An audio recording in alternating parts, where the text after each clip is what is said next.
Hey everyone, welcome back to the channel. Today we're doing a string comparison. I'm going to be comparing the DR Pure Blues 10-46 against the Stringjoy Broadway 10-46. Both of these string packs are pure nickel wrapped with round core.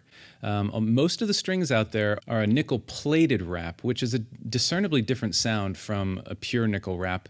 And a lot of strings out there are hex core. These are round core strings. So there are some good comparisons out there between round core pure nickel wrap against like a hex core nickel plated wrap. And I think you'll find that the difference is you can really hear it. It's not very subtle. And one is not necessarily better than the other. It really comes down to a personal preference. I've been playing the DR Pure Blues for a while now on all my electrics. I just really like the more mellow tone you get from them, and there's a little less tension on the wrapped strings. So Stringjoy's been getting a lot of attention recently. People really seem to love them, so I thought I'd do a comparison. Both sets of strings are played on my Novo Miris T with a Fralin hum-canceling Alnico pole P90 in the neck and a Fralin high-output Tele bridge. I played about 2 hours on each set of strings before I did the examples, so they were broken in, but still pretty brand new. If you like this kind of video, please like, subscribe, and hit the notify button so you can be notified when I put up new videos.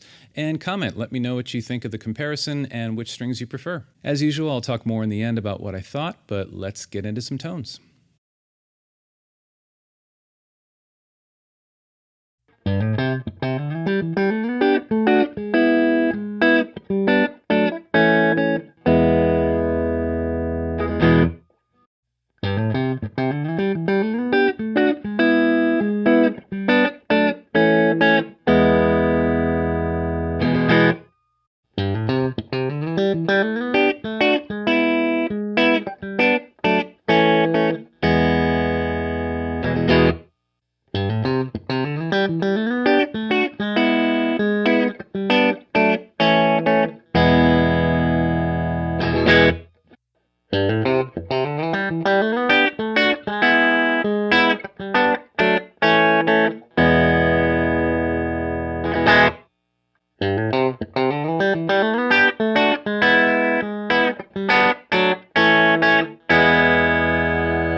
All right, that's all for the clips. Hope you found that helpful.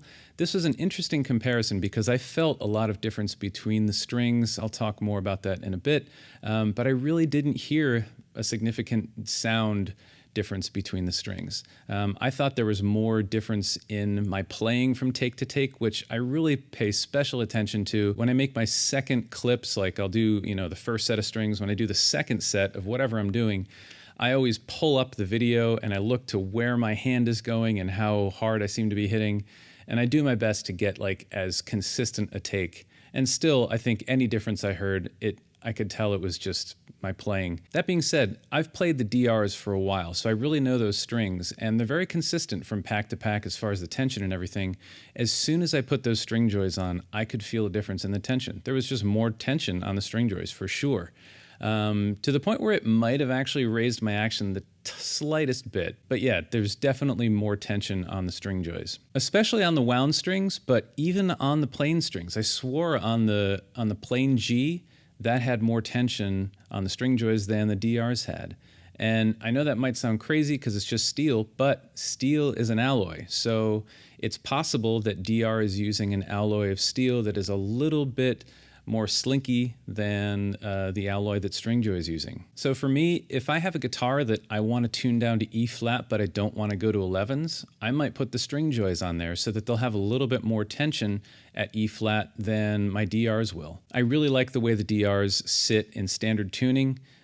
For most of my guitars. I have a few guitars that I use the 9-46 if I'm doing a lot of bending, and I just love the way those feel on Strats. So for me, as far as the tone really wasn't that different from the two packs, but for the most part, for most of my guitars, I still prefer the DRs because I like the tension where they have them for the 10s, but there might be some instances where I would use the Stringjoys, or if I wanted to go down to 9s and I didn't want to lose tension, because sometimes 9s just feel way too loose to me. But I imagine that the Broadway 9-gauge set might just feel right on certain guitars. Both companies pack their strings in a little plastic sleeve, which is nice, but I thought the packaging on the Stringjoys was a little bit more fun. I don't know, there's just something more exciting about opening them. Maybe it's just because they're new. So yeah, that's my take on the Stringjoys. I think for the most part, I'm going to stick with the DRs on most of my guitars. They're a little less expensive, but I really like that Stringjoy is a small company, but I might get a few packs of Stringjoys in the lower gauges just to see if I can get a little bit more tension with a 9-gauge. That seems ideal to me. Anyway, let me know what you think. If you've tried the Stringjoys and the DRs and you have a preference, let me know below. And this is kind of a fun comparison. So I might actually do a pure nickel hex core versus round core and see how those compare. There's not a lot of companies that make a pure nickel with a hex core, but I'm sure I can find them. So anyway, thanks for hanging out for the video, and I'll see you next week for another comparison. Have a good week. Bye-bye.